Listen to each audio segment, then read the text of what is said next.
Assalamualaikum warahmatullahi wabarakatuh. Alhamdulillah hari ini kita bisa mulai kembali untuk belajar diskusi tentang legislasi atau proses legislasi. Ini merupakan hal yang penting bagi kehidupan berbangsa dan negara kita karena terkait dengan kebijakan nasib daripada marga masyarakat kita. Di minggu sebelumnya mungkin kita membahas tentang pembuatan peraturan undang-undangan atau salah satu kewenangan daripada anggota legislasi. Ya. Hari ini kita akan membahas tentang beberapa indikator kemampuan legislasi, kemampuan DPRD atau paling tidak produktivitas daripada legislasi itu apa saja.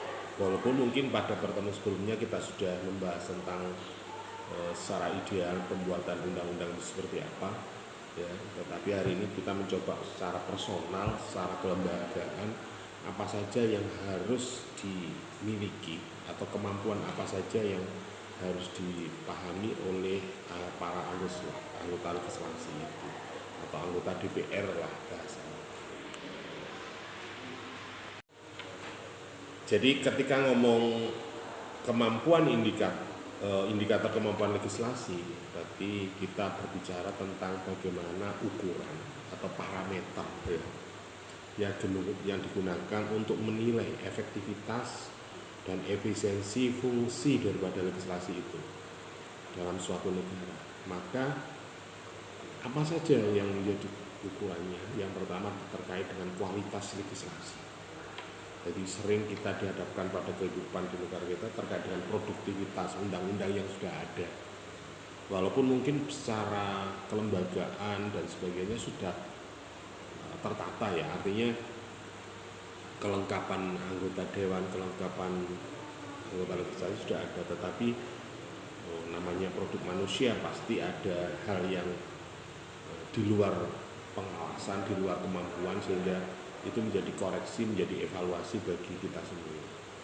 Jadi kualitas legislasi atau indikator ini mengukur sejauh mana undang-undang yang dihasilkan oleh legislasi itu ada yang berkualitas tinggi, relevan, dapat diterapkan dan efektif legislasi, atau dinilai berdasarkan kejelasan bahasa hukum atau ketetapan sasaran kemampuan undang-undang untuk mengatasi masalah yang akan dihadapi.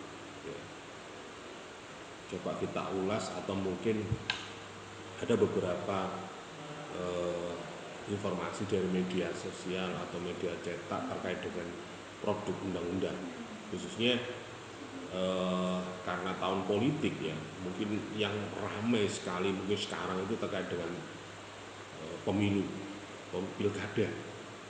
Ini ada sebuah peraturan undang-undang yang dibuat oleh pemerintah dan anggota legislasi atau lembaga legislasi ini menuai beberapa dilema atau dinamika politik yang terjadi. Misalnya kemarin terkait dengan usia pencalonan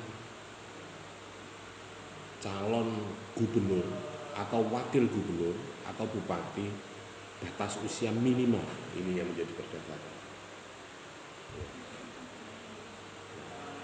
Ada yang mengusulkan mungkin kemarin itu awalnya usia minimal 35 tahun. Jadi secara kemanusiaan atau secara tumbuh kembang manusia, usia 35 sudah dikatakan mampu untuk menghadapi persoalan-persoalan yang sifatnya publik, dewasa, artinya bisa dikatakan seperti itu. Tetapi seiring dengan perkembangan zaman, generasi Z, generasi milenial ini lebih banyak, sehingga perlu keseimbangan pola pikir antara kaum muda dan kaum tua ini, maka perlu keseimbangan, sehingga ada usulan maka batas minimal usia calon wakil gubernur atau gubernur harus minimal 30 tahun. Tapi kontennya dalam pelaksanaannya menuai beberapa banyak protes atau banyak usulan dari berbagai kepentingan untuk meninjau kembali. Ada yang mengatakan sampai kepada MA, ada judicial review bahwa usia 30 itu dia dinyatakan sah, dinyatakan penetapan hasil pemilih. Artinya mungkin dalam proses, mungkin pada waktu pendaftaran usianya masih belum 30, masih 30,11 berapa lah hari misalnya.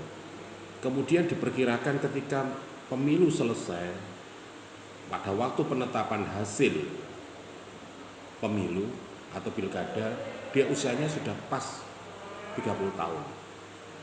Nah, ini kemarin yang menjadi diskusi di media seperti itu. Jadi kalau dari Forum Demokrasi mengatakan loh, nah pada waktu masa kampanye, masa proses pemilihan itu kan berarti usianya belum 30, masih 29, misalnya. Ya nek pas menang gak masalah, nek kalah gak masalah, nek pas menang. Artinya tahapan pemilu dan penetapan batas usia dan dikaitkan dengan tema undang-undang pemilu itu apakah sesuai apa tidak. Jadi penetapan itu ditetapkan pada masa penetapan calon apa penetapan hasil pemilu.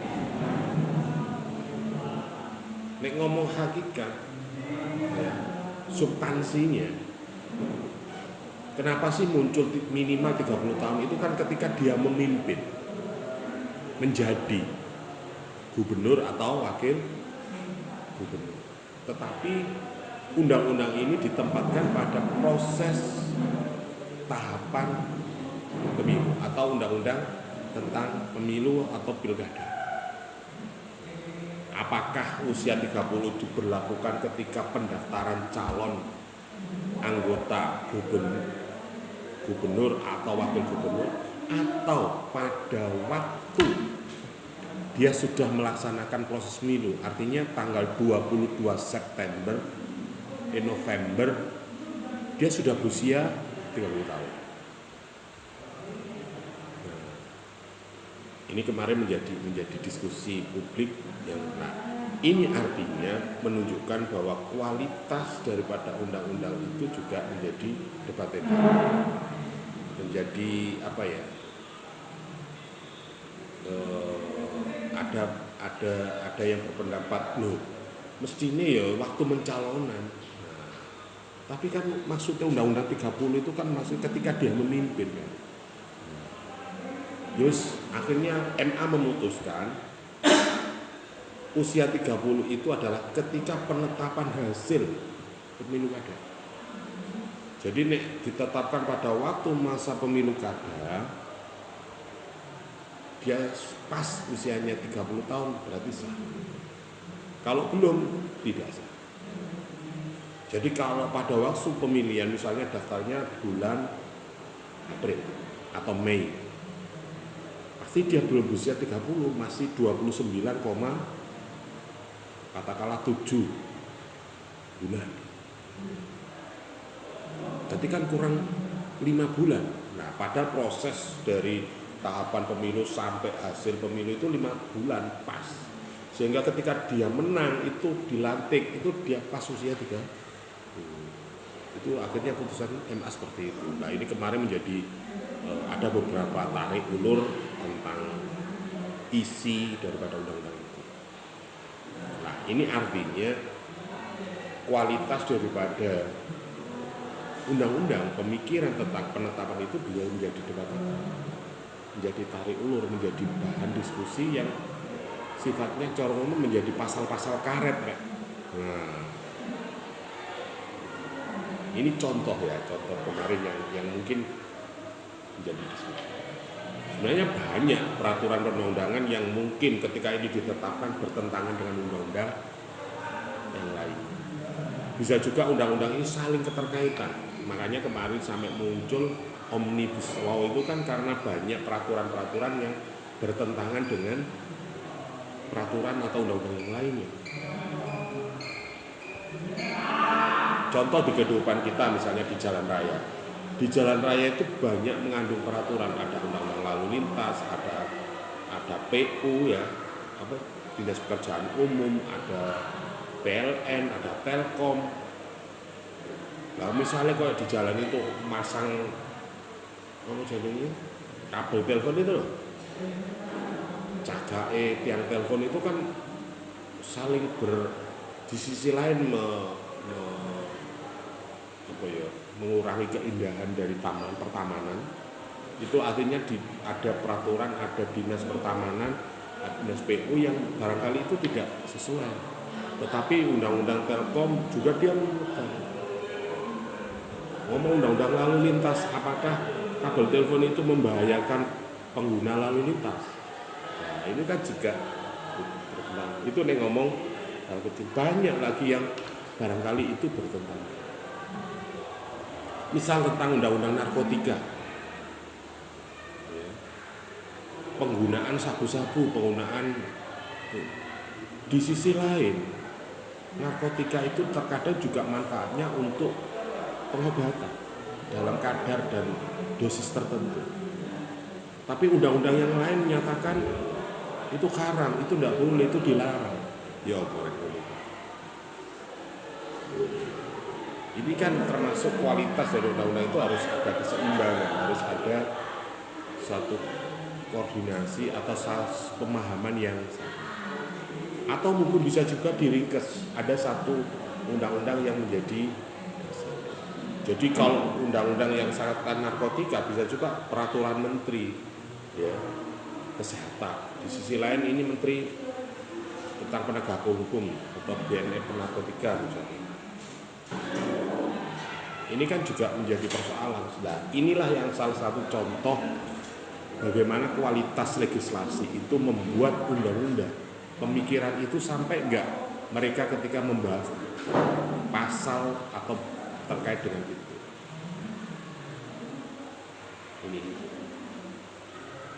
Jadi ngomong kualitas itu bisa juga ketepatan sasaran. Bisa juga kemampuan undang-undang itu mengatasi masalah. Apakah ketika undang-undang itu diterapkan bisa menyelesaikan persoalan, tidak menjadi ketimpangan. Makanya ada yang menyatakan para pengguna ini berdasarkan hukum ini tidak apa-apa kok. Loh, menurut undang-undang ini dilarang, lagi piye melok endi? Padahal kalau kita mau berpikir dia bisa saja. Misalnya penggunaan kokain, penggunaan narkotika itu diperkenankan asal rekomendasi atau resep dokter atau dengan kadar tertentu yang sesuai dengan standar minimal keselamatan misalnya. Tapi ada hukum lain yang menyatakan wah tidak boleh. Contohnya bir. Kenapa undang-undang bir itu bisa dikatakan menurut agama haram? Karena jenis khamr. Loh kenapa khamr itu haram? Karena mengandung alkohol yang tinggi. Lah kalau bir ini nol alkohol gimana? Katakanlah itu masuk undang-undang sertifikasi halal misalnya. Loh, oke, ini bir, tapi kandungannya nol alkohol. Apakah itu bisa dikatakan haram? Terus bagaimana dengan misalnya ketan ireng, tape? Itu jelas-jelas halal kan? Tapi mengandung alkohol sampai 30%, 25%. Gila, itu piye? Ini berkaitan dengan kejelasan bahasa, ketepatan di dalam menempatkan undang-undang itu menjadi sebuah solusi bagi kehidupan bermasyarakat kita. Makanya ini terkait dengan kualitas itu sangat penting. Para anggota legislasi memikirkan hal-hal yang seperti itu, bukan angger setuju, sepakat setuju. Ya nanti pada implementasinya banyak konflik, banyak persoalan, sehingga para implementer, penegak hukum itu menjadi menjadi bias. ya tergantung nek wani berontak ya lolos, nek gak berontak ya kena ae ngono. Jadi memang koyo undang-undang narkotika, psikotropika itu. Di sisi lain obat narkotika ini untuk mungkin untuk nyeri dan sebagainya.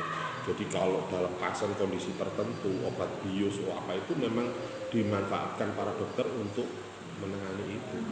Tapi nek kondisi sehat-sehat ini terus gawe narkoba ya masalah rek. Salah kan. Nah, itu mungkin terkait dengan kualitas legislasi, efektif, efisien, kualitas dan itu. Kemudian ngomong proses legislasi. Ini mencakup sejauh mana pembuatan undang-undang itu dengan baik, termasuk konsultasi publik, pembahasan komite, debat pleno, proses dan sebagainya, transparan atau tidak dan sebagainya. Artinya ngomong proses itu semua tahapan itu dilakukan apa tidak? Artinya misalnya contoh dengan kasusnya masa batas minimal usia itu sudah melalui riset apa tidak? Kenapa harus usia 30? Kenapa harus usia 25? Kenapa harus usia 40 misalnya? Kenapa? Itu harus ada alasan akademik, harus ada risetnya. Mungkin nek wong kota usia 35 wis katok tuwek rek misalnya. Ya. Nek desa umur 35 dianggap cek awarek wong gak ngerti apa-apa. Sodone sunit tok ya. Kemudian itu harus ada naskah akademik, harus ada risetnya.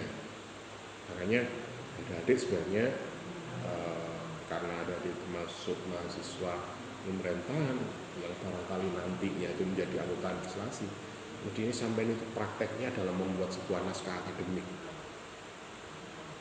Contoh apapun lah, mungkin peraturan apapun, Anda bisa membuat contoh naskah akademik seperti apa.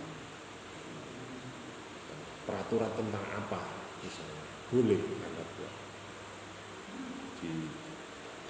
Anda naskah akademik itu kan bebas ya, artinya sebuah kajian.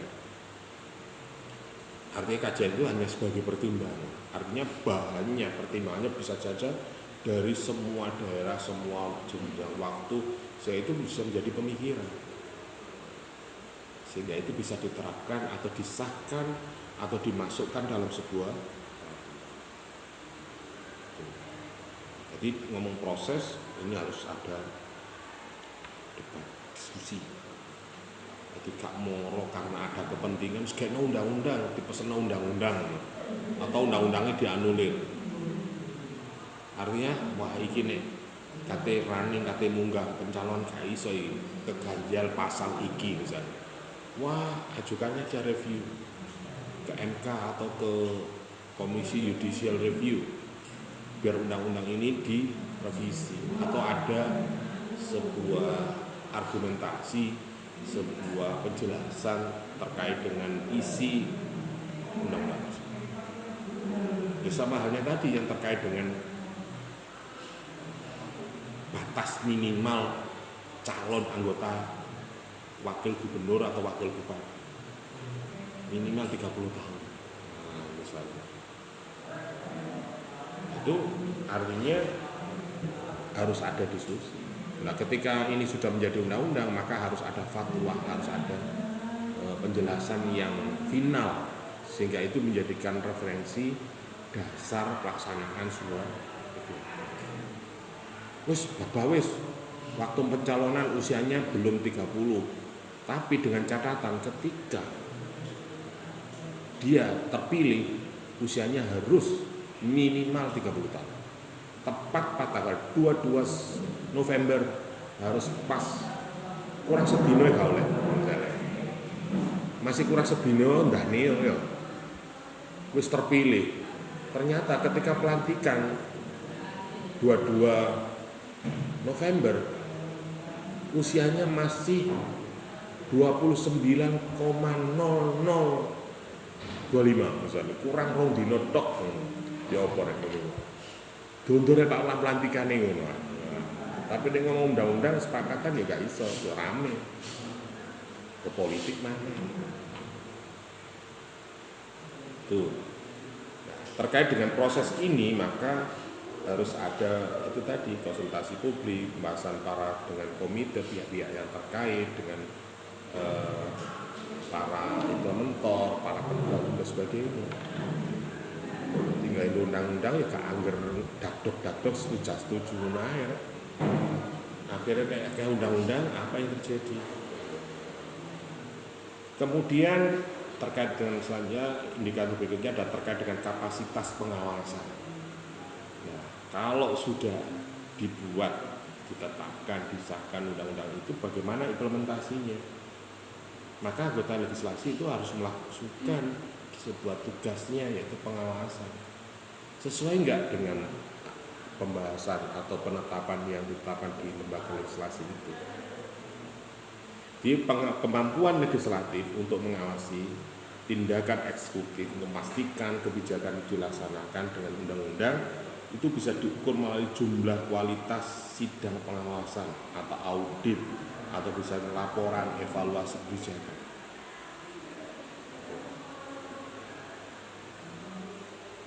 Ojo nek wes layak kepentingan lah ini, baru kita undang, ya tetap harus diawasi.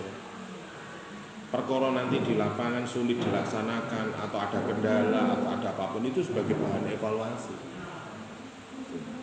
Bukan berarti ketika tidak dilaksanakan salah, ya enggak. Ya bisa juga salah, bisa juga menjadi bahan evaluasi untuk sebagai kajian bahwa undang-undang itu efektif atau tidak. Kemudian terkait dengan representasi politik,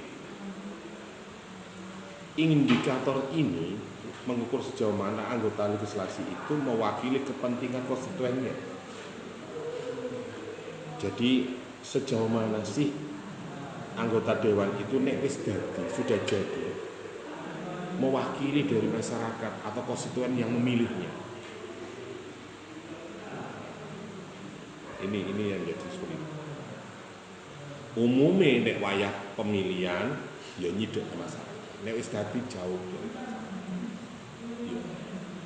Nek nurut bahasa kasar ya koyo salah rek. Tapi nek nurut faktane lah aku nek sampean ngetok terus lah wong sampean nek ketok aku rokok yo njaluk aku kopi ning bayar nang warung mesti aku mosok sing bayari sampean. Lah aku wis kentekan bondo Ini menurut riset saya yang saya lakukan, kenapa sih anggota dewan itu ketika selesai pemilihan dan jadi kok jauh dengan masyarakat? Terus sakjane iku mesti ini ya harus tidak ada perbedaan. Tetapi karena finansial, ekonomi, karena dia nggak berani. Bayangno mari kampanye itu harus entek-entekan tuh. Jadi wis habis-habis lah. Waktu wayah kampanye wis semua kali dituruti masyarakat. Nah, mari pemilihan kentekan bondo ya. Masyarakat terbiasa dengan pesta seperti itu, ketika ketemu DPR dianggap duit ae. Nah DPR akhirnya ya pusing kan, akhirnya nggak berani nemui, bahkan rumahnya ditutup terus kayak mari jalan. Nah itu ketika saya amati, oh ternyata wis kentekan duit, mau ganti duit tenan, gak so ngejak ngopi kancane, tim sukses kan ngono. Seperti itu. Nah ini fakta.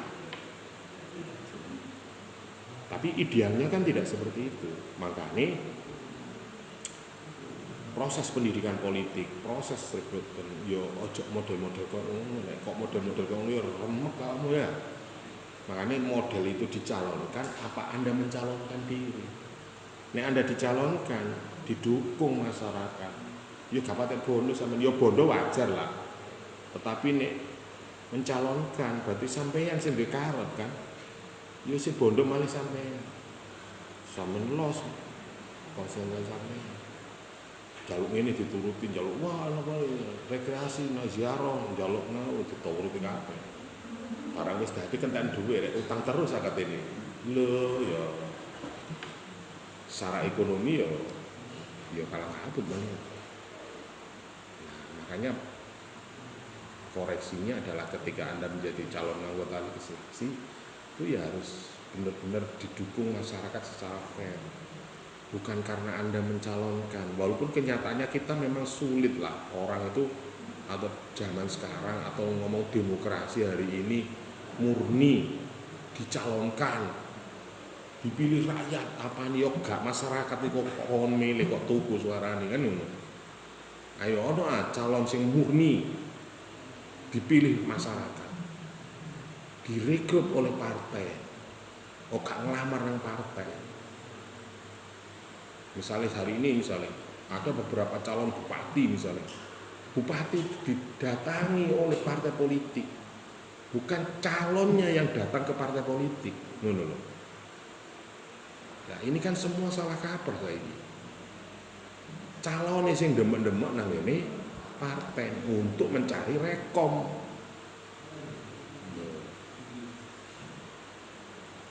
Begitu juga ketika calon legislasi. Mesti nih DPR, partai, kalau dia punya anggota, kalau dia memang punya konstituen, ambil dari generasi dari anggotanya yang punya kompetensi, punya kemampuan untuk dicalonkan menjadi anggota legislasi, bukan mencalonkan.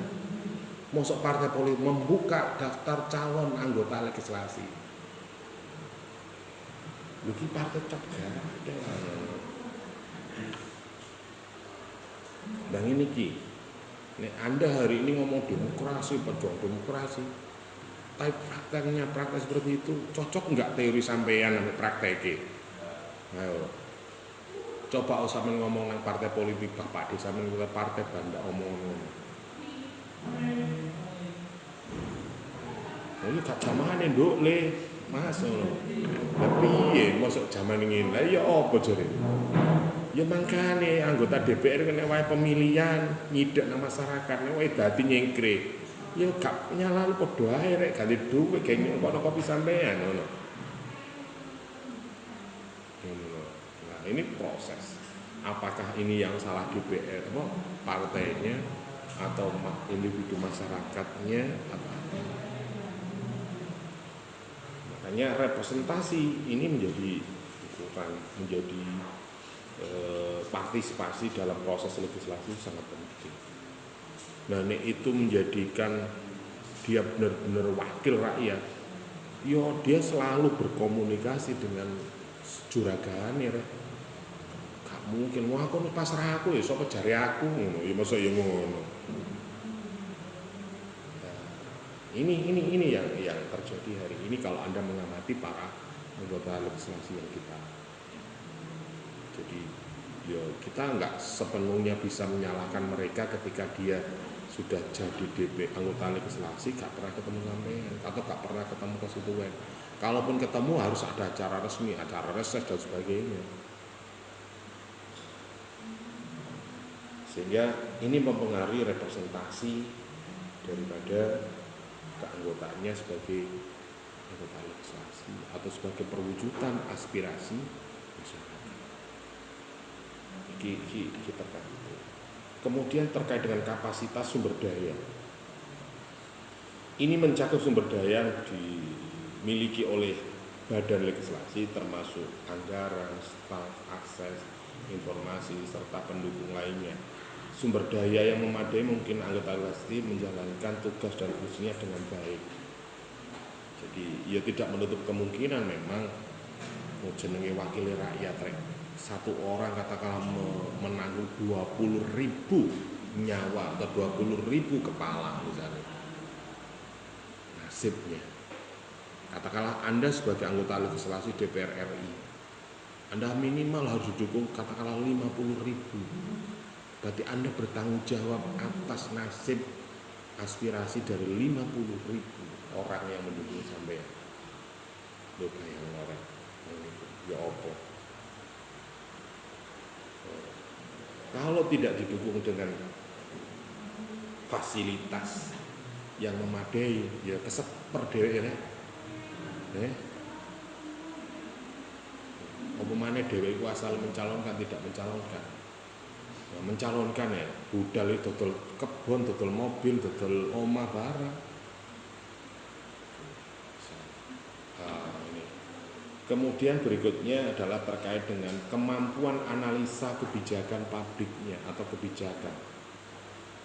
Jadi seorang anggota legislasi itu harus punya kemampuan legislasi untuk melakukan analisis kebijakan yang diajukan, termasuk studi dampak, studi biaya manfaat, studi evaluasi kebijakan.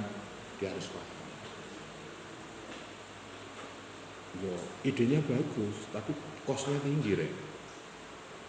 Oke lah, kos itu bisa bertahap, misalnya. Tidak bisa dilangsungkan 100 tahun ini, mungkin tahap ini sampai di sini, tahap ini sini. Bisa juga seperti itu. Atau bisa juga anggaran itu kan ada anggaran multi-yes. Artinya setiap tahun bisa muncul. Misalnya pembangunan Masjid Akbar menghabiskan anggaran sekitar 2 triliun misalnya. Wah, ini bagus ini untuk umat dan sebagainya. Iya apik rek. Tapi nek anggaran itu diblekno bangun masjid, liyane gak keduman kan lho. Wis anggaran 2 triliun ini kita selesaikan dalam waktu 5 tahun lah. Oke, setiap tahun berarti kita anggarkan berapa? Oke, 400 miliar saja. Berarti setiap tahun 400 miliar, 400 miliar. Akhirnya dalam 5 tahun selesai bangunan itu. Menghabiskan anggaran pembuatan Masjid Agung sebesar 2 triliun. Pas.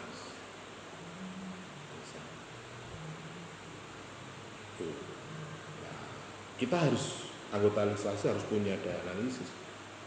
Wah itu penting, harus KB, misal pendidikan itu penting, harus 100%. KB anak pendidikan, kebayar sekolah KB.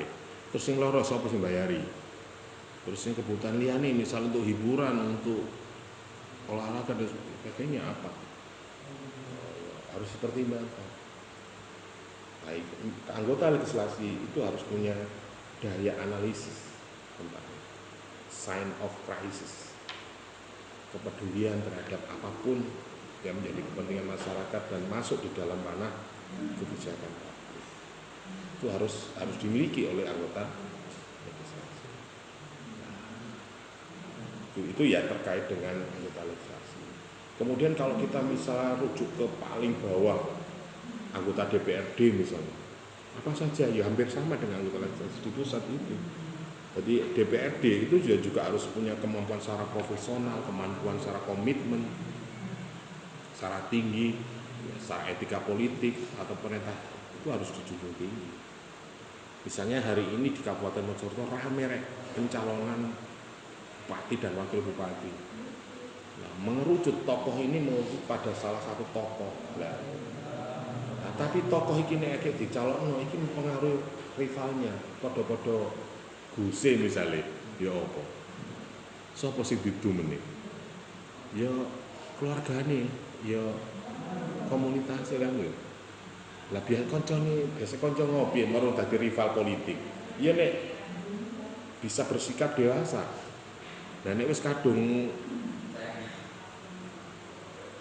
masuk dalam kompetisi konstelasi politik ya wis harus menang kan ya. Nek wis menang wis segala cara macam-macam tergantung pada. Jadi oke lah pada waktu konstelasi kita memang berdebat, tapi nek wis menemukan hasil wah, ternyata saya nggak terpilih ya kita harus menghormati yang mengakui kefahaman dan sebagainya. Ya harus fair, adil dan sebagainya. Nah, nek gontok-gontokan terus ya buyar korbannya umat ya masyarakat. Misalnya kalau Anda analisis Kabupaten Mojokerto, wah ini pertarungan antara Yasin dan Gus Kusen ini ya opo ngono iku. Padha ndek umat iki. Misale ngono. Sing ngedu sapa wah grup IV. Wah. Ya opo ngono iku. Sing partai liyane ya partai nggo keplok-keplok ae engko ana wae panen melok. Wae ngene iki carno. Kak weruh ngenteni rekome kene kan ngono. Sing diobyek-obyek masyarakat. DPRD juga harus mempunyai kemampuan dalam mengidentifikasi, memecahkan masalah, tercapainya kesejahteraan secara sepakat. Jadi harus sepakat lah. Jadi pertandingan ini dalam proses memilih yang terbaik, bukan saling menjatuhkan. untuk yang terbaik, untuk institusi, bukan individu. Ngomong kenapa Gus mencalonkan, jangan berpikir wah aku anak tokoh, aku punya umat. Jono sampean bawa maslahat enggak pada umat. Ketika saya mencalonkan, apakah tidak menimbulkan perpecahan? Ya kok, harus pertimbangkan itu. Kemudian pembahasan peraturan undang-undang di DPRD itu dihadapkan pada berbagai masalah, khususnya masalah-masalah konflik kepentingan dalam masyarakat terwujudnya kesejahteraan. Ini hampir sama ya dari kita lihat. Nah, kemudian ada beberapa mempengaruhi anggota DPR itu lagi anggaran di sebagainya mungkin sama ya dengan yang di atas tadi. Kemudian bicara tentang apa ini? Oke, itu ya. Jadi ngomong kemampuan indikator DPRD, saya kira ya itu. Ada 7 tadi yang harus di sains secara administratif. Bisa juga secara administratif itu anggota DPR minimal harus pendidikannya SMA misalnya atau SMP. Nah, itu ngomong administrasi ya. Nek ngomong anggota administrasi kan nek kadang masih profesor, masih doktor, nek gak duwe keahlian itu ya gak iso kan ya. Dia gak sekolah rek, lulus SMA tapi dewek kecil itu gembulane pengurus partai misalnya. Yo pinter deh.